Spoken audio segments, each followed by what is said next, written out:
off than they were before the intervention started. I mean, unless you have a gig with like a weapons company, I don't know who benefited from this.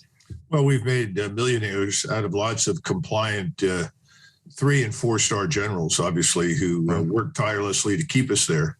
But I do see evidence for a sea change. I think Americans, as collectively, I'm just saying, Joe, let's take the Beltway out of it. Let's probably ignore New York City, probably Hollywood. Right. Leave them out of it. But look at the rest of the country, and Americans are increasingly skeptical of what they hear. I think the last 20 years have begun to have an impact. That's a good thing. People just don't believe everything that they are told any longer. Now, secondly, I think there's another aspect that's beginning to hit home.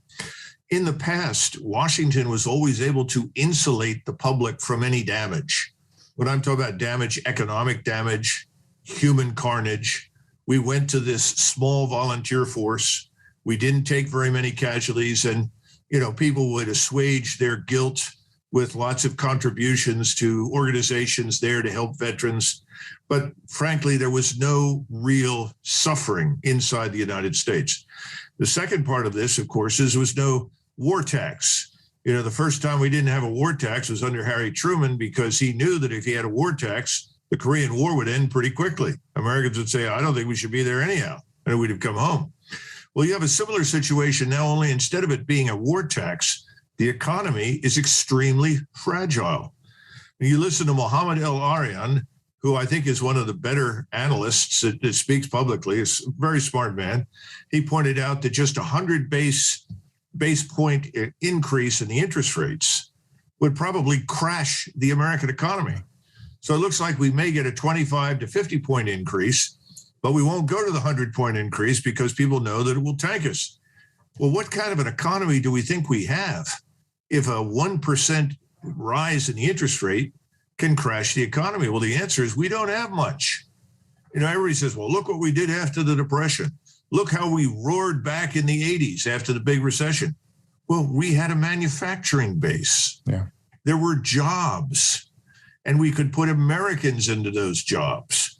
We're not even the same country today that we were 20 or 30 years ago. We've changed radically, and that manufacturing base is largely gone. So now, if the economy does in fact tank, and I think that's what's going to happen, and we can't run this debt-financed consumption scam in perpetuity, and even worse, if the Russians are successful with what they're going to do with their ruble contract, by the end of this month, everyone who buys oil and gas from Russia is going to have to pay for it in rubles. Right. Well, that's going to put a real kink into everybody's operation. We thought we were going to once again bully Russia into submission as we had bullied Iraq and all the other states. It's not working. It's not going to work. Look at the Peninsular Arabs, our good friends in the Arabian Peninsula, who've said, well, if you're going to go to Iran for more oil, then I guess we'll do business with the Chinese in yuan currency. We won't even use dollars. So the future of our reserve currency status is very much in doubt. So you look at the way the pieces are coming together here. It spells disaster economically for us, which means we can't afford to execute these pointless self-defeating interventions.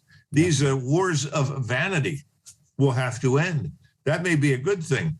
But at home, people are going to start saying, well, wait a minute, I can't afford to buy the food. I can't afford to buy the gas. How are we going to fix that? And everybody should remember that in 1789, the French Revolution broke out when the people of Paris could not afford to buy bread.